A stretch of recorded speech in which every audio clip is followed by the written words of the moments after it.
All right, well, we're rolling right into another episode of the Nameless Recovery Show. Today we got a super special guest, although I feel like I'm your guest.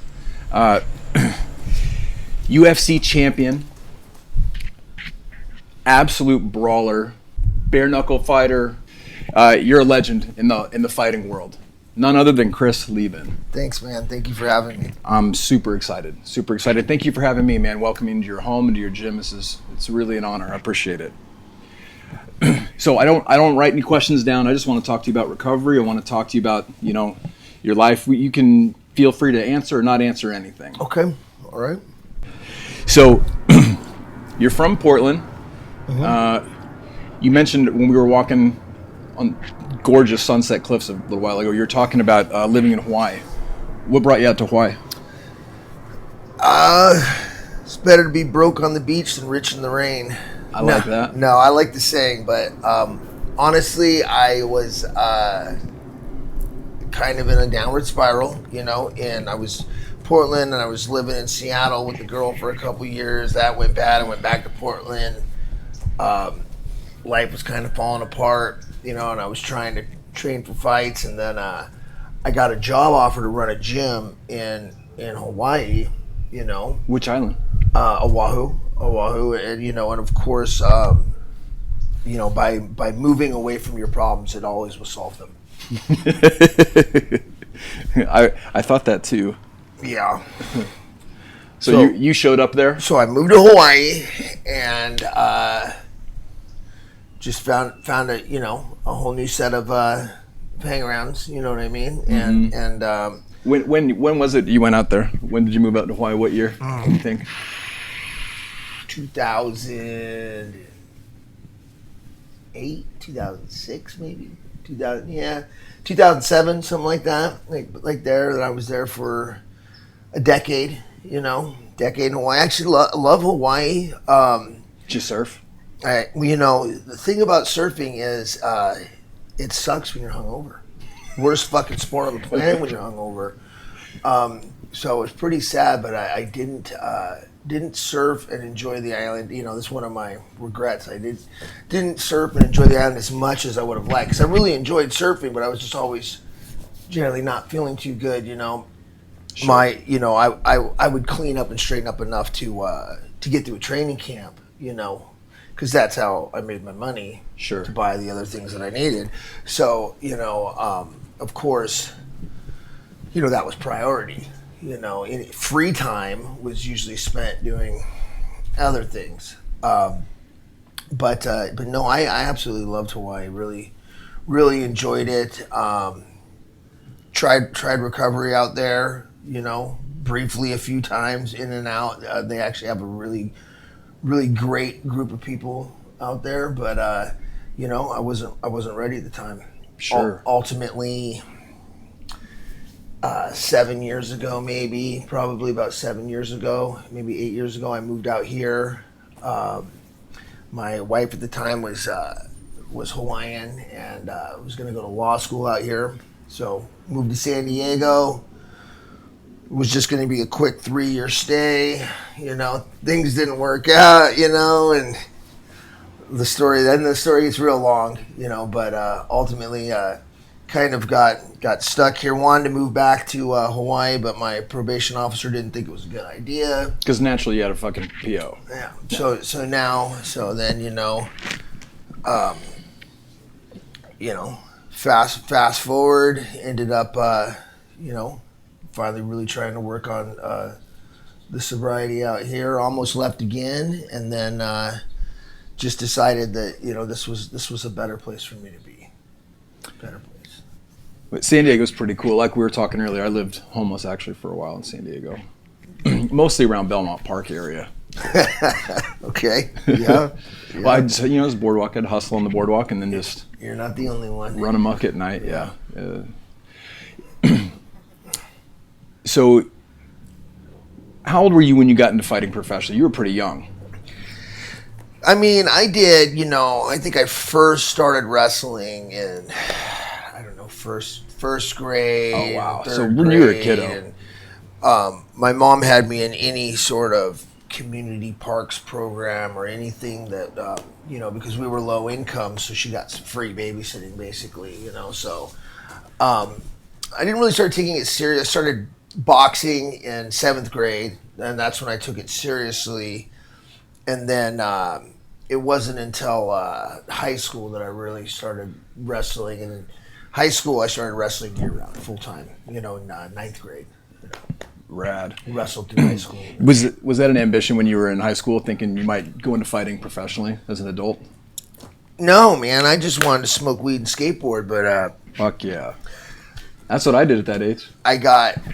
Story is wrestling had already started, and... Hey, you're pretty good at skateboarding. I've seen a little bit of it. This jock, Micah was his name, and he tried to trip me in the hallway in front of some girls, and he was on the wrestling team. So I trained year-round my entire freshman year, all through this, joined the wrestling team late, had to talk to coach into let me join, and then my sophomore year, I beat him for the varsity spot, and he quit wrestling his senior year. So it was all just to get even. Well, I take it he's probably not a professional fighter, so I guess the joke's on him. No, probably not. Probably not. Well, so, fuck, UFC. So I remember when UFC was brand new, I must have been a teenager. And I remember seeing Hoist Gracie just pretzeling motherfuckers. And I was like, what is going on? And like nobody could beat him. So how old were you? Like, were you watching all that go down and you were like, man, I'm going to be a part of this? Oh, yeah. In middle school, we were watching, I was watching the UFCs, and one of my friends growing up, Dan, likes to remind me. I told him, he claims I told him I was going to be a UFC fighter back in 7th grade. I don't remember that, but I always liked fighting, you know, and, and we were big fans ultimately, and then Randy Couture was from Portland, Oregon, and he was the world champ back, I think, about UFC 8 or so, right, when he finally became world champ, and long story short, I went to the Army for 13 months. You could probably guess that's not a regular stint in the military. It's a little short. It's a little short. Spent some time in military jail, got out of there, went home, and my brother called me one day, and he says, this is right after high school, and he says, then I went to the military, and he says, Randy Couture and Matt Lillian are kicking the shit out of each other in the fucking garage of this used car lot I just got a job at. And I'm like, what the fuck? I'm on my way, so shot down there, and that was the original Team Quest. Met my coach Robert Follis, signed up that day, and that was it. Wow. That was it. That's how my career started. And for you, drugs and alcohol and fighting just went together. Everything in excess, nothing in moderation, It's always kind of been my mantra, and I'm still excessive. Sure. In a lot of things I do, whether it's my diet or my workout or my not dieting, I'm all in. Whatever I do, I tend to be all in, and I was always like that, and I mean, years later I realized that, I probably had a fair amount of social anxiety going through school and, even in my early 20s and stuff. And alcohol for me solved all that. I mean, I look back, like, for example, the first season of The Ultimate Fighter, and I was, 23 at the time. I was a fucking asshole, and a lot of way too much self-confidence, but that was a lot of that was the booze talking. Sure. You know what I mean? And when you're kids, everybody else hated me, but I loved myself when I was drunk. So it was kind of in that way, it helped me fill that void. So then, what about? And this might be kind of a crazy question.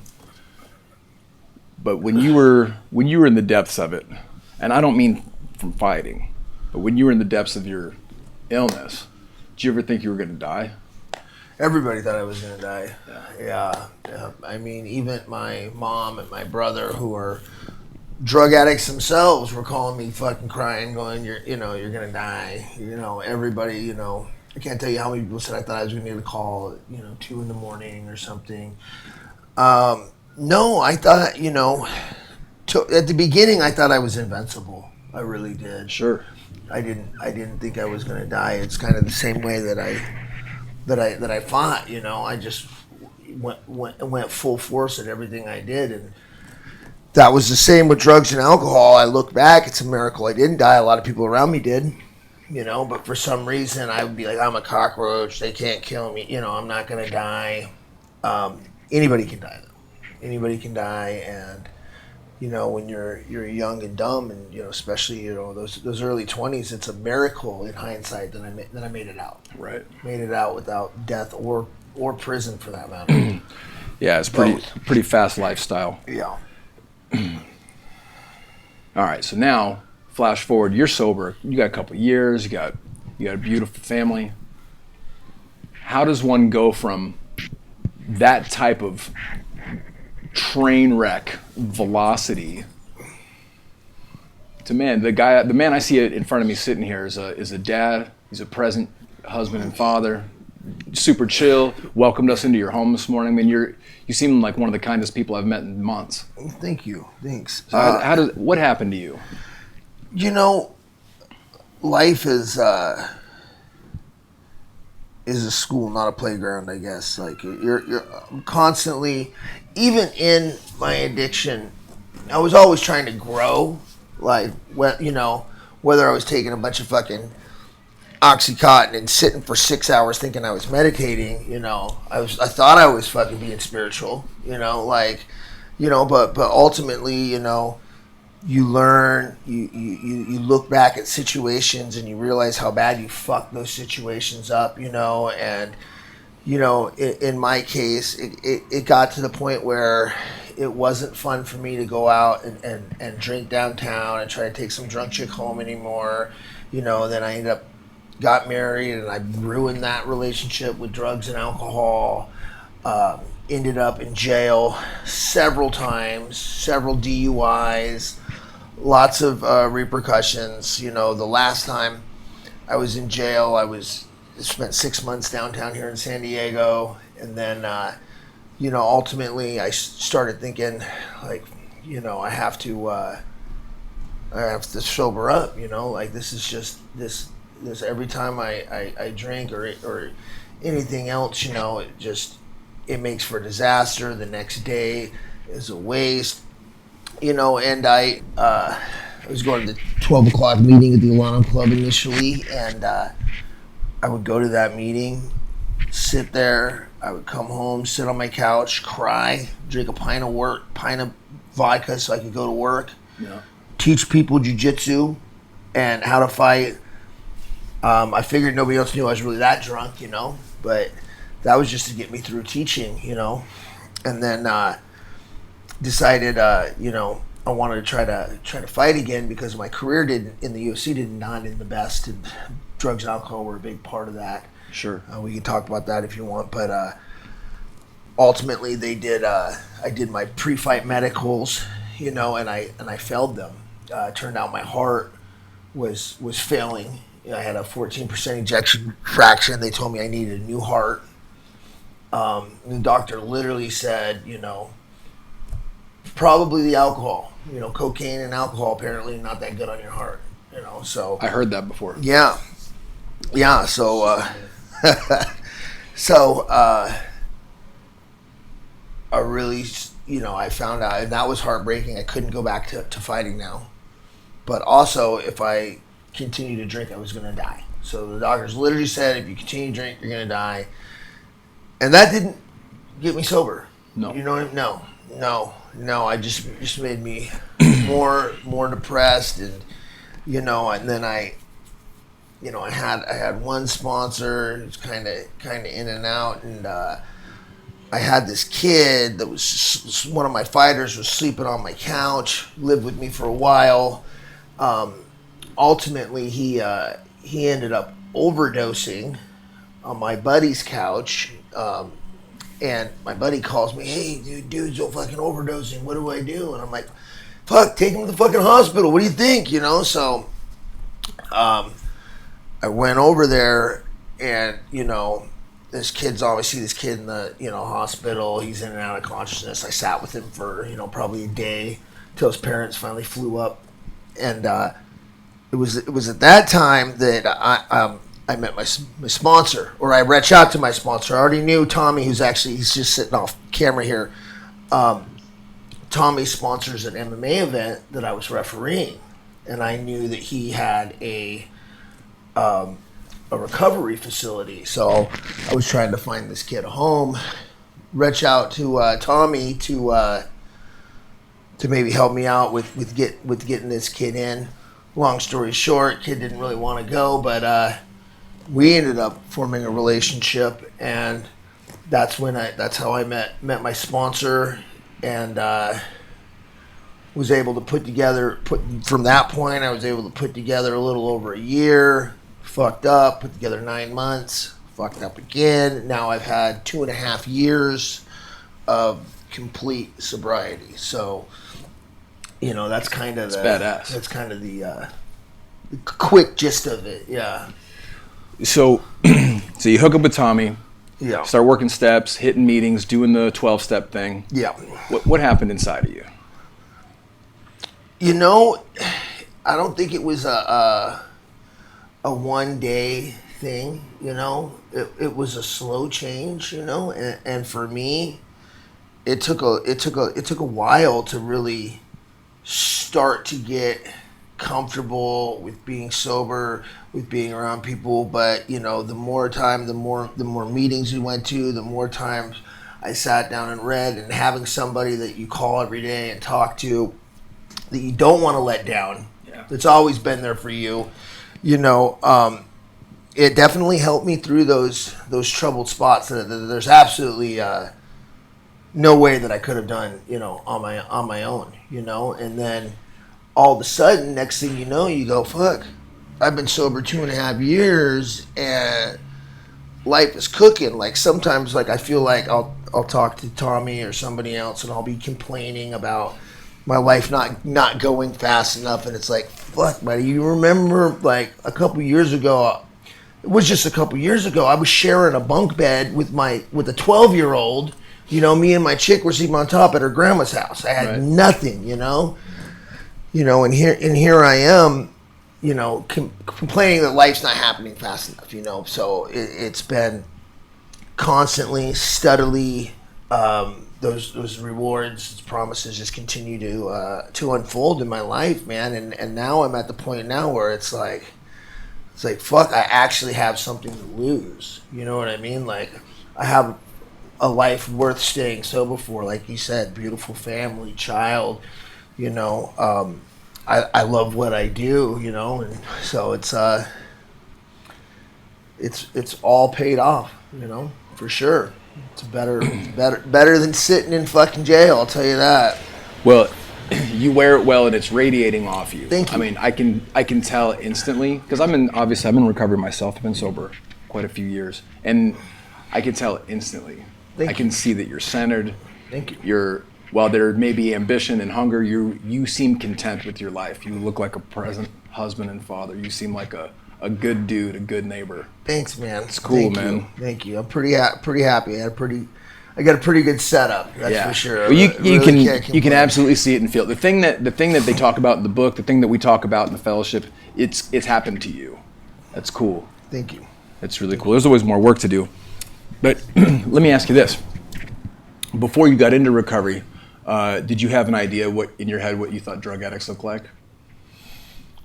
Yeah, so at the beginning of my drug addiction and my fight career kind of paralleled, partially just because of the money. Yeah. Did you consider yourself a drug addict? At a point I did. At a point I knew I was an alcoholic and a junkie, and I romanticized it. There you go. Yeah. You know what I mean? I almost romanticized the idea of dying young, and living life on the edge, you know. You're like the third person that's come back to me with that answer, because my story is different. I didn't consider myself an alcoholic or drug addict until like literally I was like sitting in jail and or in a 12-step meeting. No, I knew for sure. I mean, if you asked me, I would tell you yes, absolutely. Yeah. You know, at the beginning, I had this theory where I would do all my drugs that night. You know, so however much alcohol there was, however much whatever else we're talking about there was, I made sure we all had to do it all on the same night. I didn't leave any for the morning because that's what drug addicts do. I see. Drug addicts save a little bit for when they wake up, you know, and then you're just partying. Right, I'm just partying. I like exactly. it. I like exactly. Partying like a rock star, you know, like Fuck trying to live yeah. that rock star, fight star, whatever life, and ultimately there got to a point where that was just not functional for me to not save any for the morning. Morning was fucked if I didn't do that. You know, so and that was probably at, I don't know, 23 when that plan gave out. Wow. You know, and since then I've known that, you know, I was a drug addict. I really didn't know I was an alcoholic until that first season of The Ultimate Fighter. I grew up in an alcoholic, drug addict family, you know, a lot of methamphetamines and everything else, and you know, everybody. My mom always had a rule: you can't start drinking till noon. You know, that was her rule, and you know, I was allowed to drink as a kid. Sadly, I understand that logic. You know, like so.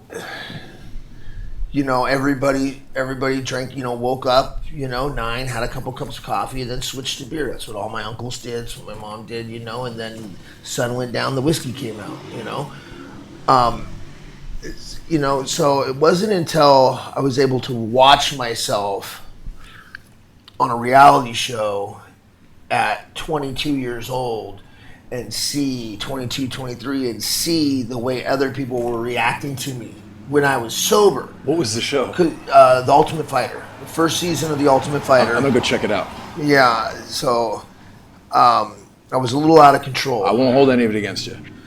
You know, like I like pissed on a kid's bed, and I got in punched through a window, punched through a door, got in some you know what I mean? Just crying and bawling and totally drunk and just a fucking mess, you know? And everybody's like, what the fuck is this guy's deal, you know? And it was fucking loaded, man. Yeah. You know? But, you know, when you find a way, when you do shit, when you're fucked up, to justify it the next morning. But if there's somebody there with a fucking camera, like in my case, and the next morning you go back and you watch it and you go, oh, shit, that's pretty ugly. I'm so glad none of my shit was recorded, right. televised, can you imagine, blogged about. Nobody. Can you imagine having your it's all in escapades the on a fucking national TV. It hurts my head. Yeah. Yeah.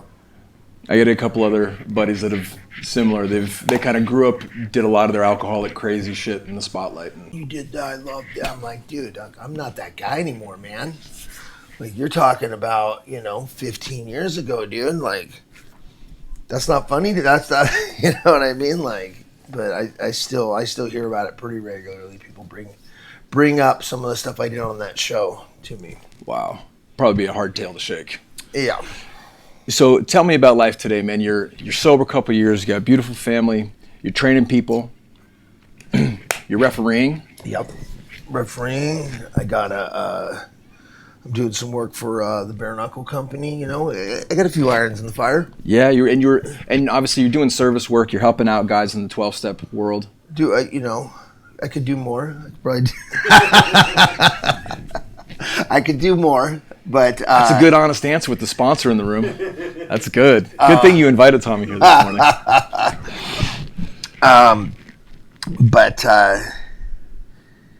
Yeah, man. Wouldn't trade it. Certainly wouldn't want to go back, man. It was dark, at the end. I mean, I'm not going to say that drugs and alcohol ever stopped working for me, because for instant trauma relief, they always worked. you know? They always worked, but they wear out, man, and then it's twice as bad the next day. It's twice as bad. And like I was saying earlier, it took a long time for me, the life on life's terms and learning how to deal with stress and real world problems, because for so long, fuck it, just fucking drink this beer and stop thinking about this. It took me a long time to learn how to live life without being able to shut my brain off. Right. But ultimately, once you start to figure out that you're going to have to deal with the shit that you do because you're sober, you go, fuck, I don't want to do it, and you stop doing all that stupid shit so you don't ultimately have to deal with the repercussions. So you have to make amends all the time? Right. It gets old. Yeah. Hey, did you say you had a crazy Phoenix story? You woke up in Phoenix or something? Yeah, well, I got a couple of them.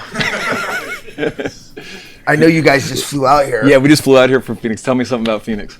I was there this weekend. Oh, were you? Man. We could have done this at the clinic, although this is a lot cooler doing it here at your gym. I felt bad. I was like, fuck, I was so swamped with work out there. Yeah. I was like, I don't know, they're gonna try to get me in, and I'm not gonna have time. You know what I mean? Because I was doing we were doing tryouts for the bare knuckle thing, and they had me working from morning to night. Sure. So I was in Phoenix this weekend.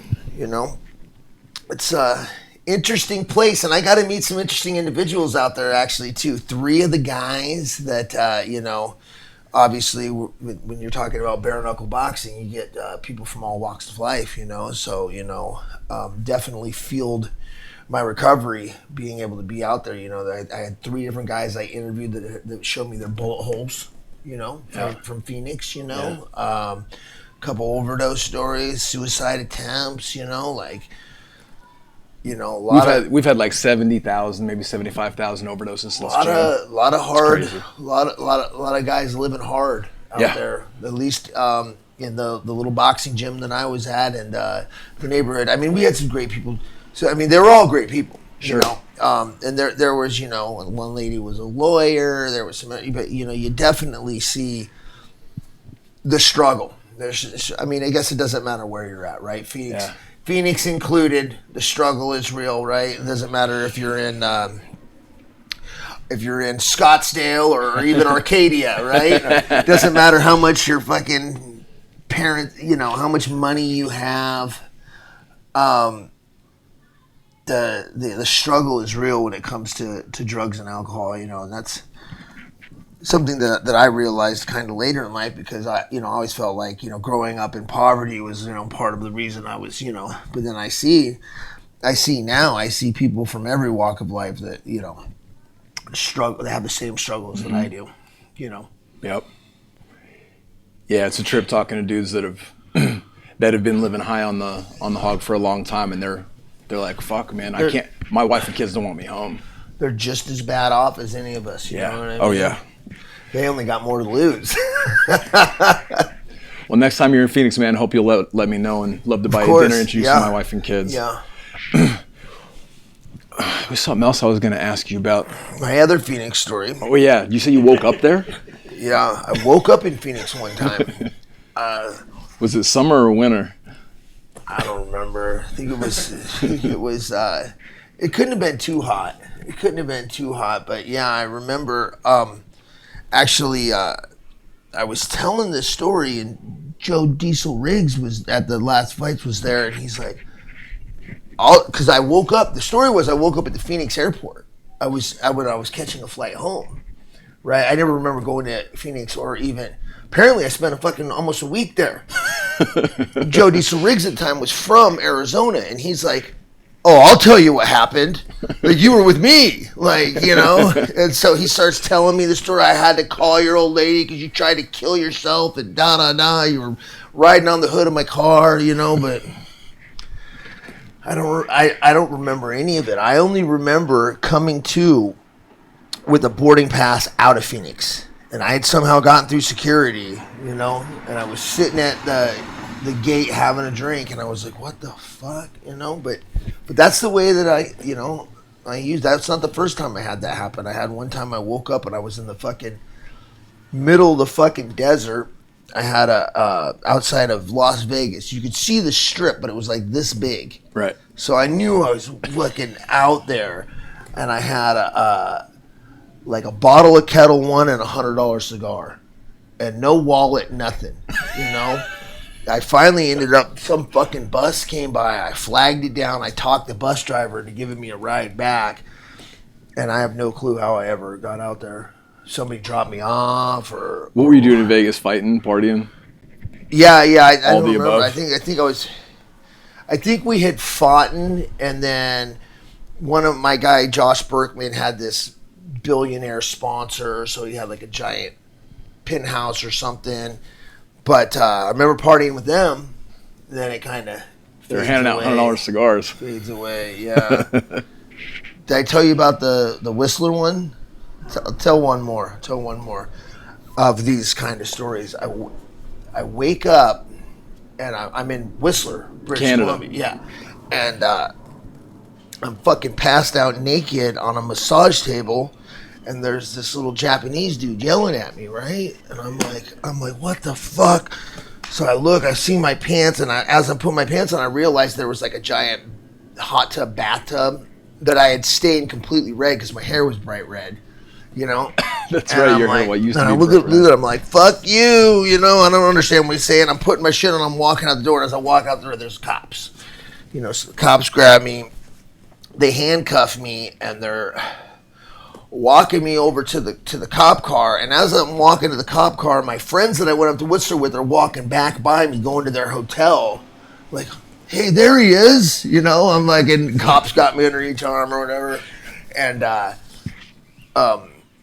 long story short, ultimately, in Canada, I don't know, they let me off somehow. There were no signs of breaking and entering, so I didn't get charged with it, and they let me off with a fucking written warning. Dude, I don't know if I'm allowed back in Canada, but but no clue again how any of that happened. If we go snowboarding, we'll have to go to Colorado or we'll go to Well, I'm a long ways away from going to Canada. Canada and Australia don't want me. That's tried. So tell me about your hair. When did you start dyeing your hair bright red? I've seen some pictures on the internet. Yeah, so the hair was really just a gimmick, you know. When one of my best friends, Ed Herman, we were, you know, after training, we go over to his house, we're hanging out, and we're talking story. I'm like, we need to get these fucking promoters to remember us, you know, like, so we stick out, you know. And I was like, fuck it, I'm gonna dye my hair bright red, paint my fingernails black, and this was maybe like my fifth fight, something like that, you know. And so that's what I started doing before every fight, just so the promoters remember who I was.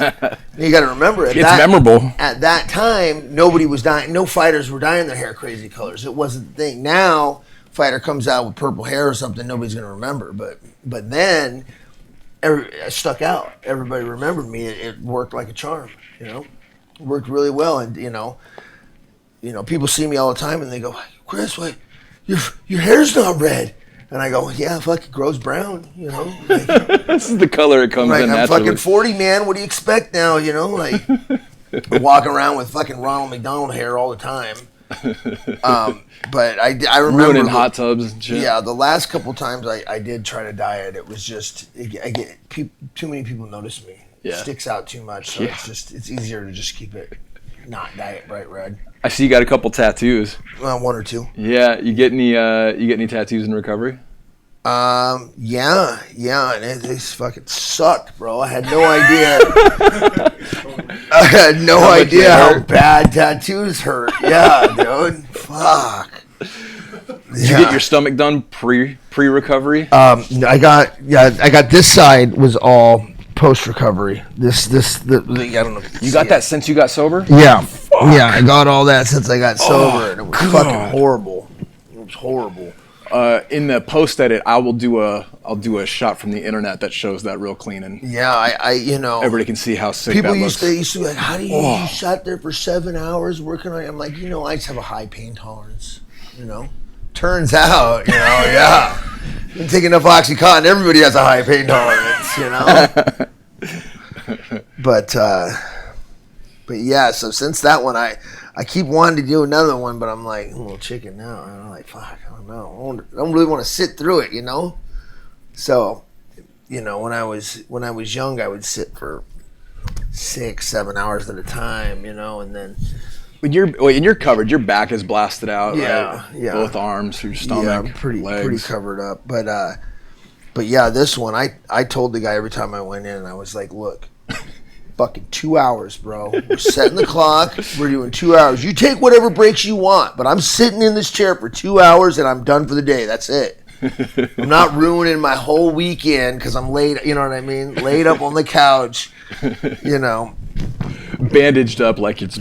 So that's my new rule with tattoos. 2 hours. That's it. I like it. I support that rule. I support that rule. I'm good for a couple hours. Yeah. Yeah, I sat pretty recently for 6. Oh, really? Yeah, it was not. Where at? On this arm. I'm working on this arm right now. Oh, the arm. Yeah. You know, I did 7.5 on my back, and it was 2 sessions.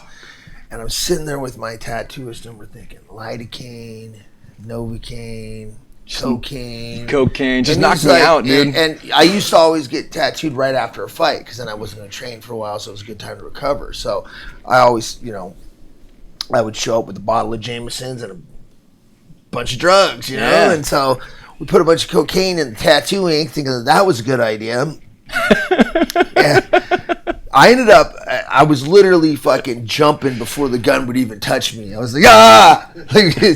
Ultimately what happened is I passed out. and fucking hit my head on the floor. Like finally just the pain was just too bad. But yeah, that doesn't work. Maybe for eye surgery in the 1800s, but not so much for a tattoo on your back. All right, here's a serious question. All right. If there's somebody watching this, man, you know, hopefully we get a few more clicks because you're a legend. If somebody's watching this, man, and they're thinking, man, I don't know if I'm an alcoholic, but I sure wish this fucking bullshit would stop. There's somebody struggling right now, trying to figure out if they need help or not. What would you say to that guy? You know, I mean, I'll tell you what I've challenged a few of my friends to do is, you know, on the advice of my sponsor is, you know, I told them to go out and try some controlled drinking, you know. You know, and for example, the last one of my sponsees I did that with, you know, I said, you know what, go out and try some controlled drinking. And then I'm getting a call from Las Vegas, you know, a few days, you know, because if you're an alcoholic of any sort, you know, and you go, you know what, I'm just going to tone it down. I'm just going to have 2 beers. You're never going to just have two beers, you know. I can't tell you how many times I've seen people try, you know, even now when I go out to the bar and I see somebody leave half a glass of wine, it fucking bothers me. You know, it literally bothers me. Like, yeah, wasting. You know, and you know, we talked a little bit about it earlier, but you have to be ready. You know, you can't tell anybody you need to get in recovery. There's good people. You need to do this. You need to do that. You know, so instead of doing that, I said, really? Well, why don't you try some controlled drinking and call me back in a few days? Let me know how that went. And so far, since I've tried that, I've never had anybody call me back with success. No. You know, it hasn't happened. Now, it is scary because hopefully they survive that, you know, because especially with a lot of the other stuff that's going on, kids are into nowadays, you know, there's no such thing as controlled fentanyl use, no, you know, or other things, you know. So it's kids are overdosing and dying right away. You know, it's a scary thing, but they have to want it and see it, you know, and you have to find a way to make them see it without scaring them away from you. Right. You know what I mean? So I think twisting too hard can be just as bad as not twisting at all. You know, I don't know if that's the right term, but you know what I'm saying. You know, so everybody is different. Every how I would relate to every person and their personal issue would be differently, I suppose. You know what I mean? It's, you know, some people you can get through with logic. You know, well, let's sit down and let's talk about this. Let's see. Okay, so you've tried to drink fucking 30 times in the last 30 days, and every time you've ended up being, okay, well then, you know what I mean? But other people, well, I was just saying, so you gotta do a little more work with those people, I guess. Yeah. I mean, that's me. I mean, you're talking about me. I have a pitcher of beer and some hot wings, what I go out for, and I use for 3 months. I don't know what happened, man. Right, yeah. It got away from me. I was just going to have a pitcher of beer. Yeah, some hot wings. I was going to get on a long one. 3 months and 40 pounds later. Yeah, dude. Yeah, 40 pounds off, yeah. Yeah. Yeah, because now all my shit's in storage and I'm running around tweaking. That's it. That's what happens. That's what happens. How important to you is human connection? It's pretty important. It's pretty important. I'm pretty lucky. I get a decent amount of it, here. I call my sponsor every day. I see him a couple times a week. I have a group of guys that I train, the majority of which are in recovery. It's rad. My couple meetings, pretty religious about making my couple meetings a week. You go into in-person meetings? Not right now. Zoom? Not right now. They're on Zoom, but I'm always there, even when I'm out of town. Even when I'm out of town.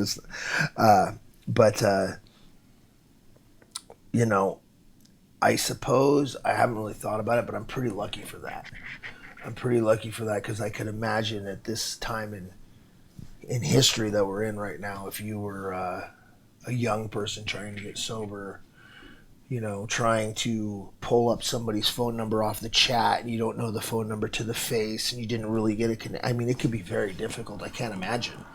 I'm lucky that I'm already embedded enough that during this time when there is so little human connection and so much social distancing, I got a group of men around me that I can reach out to at all times.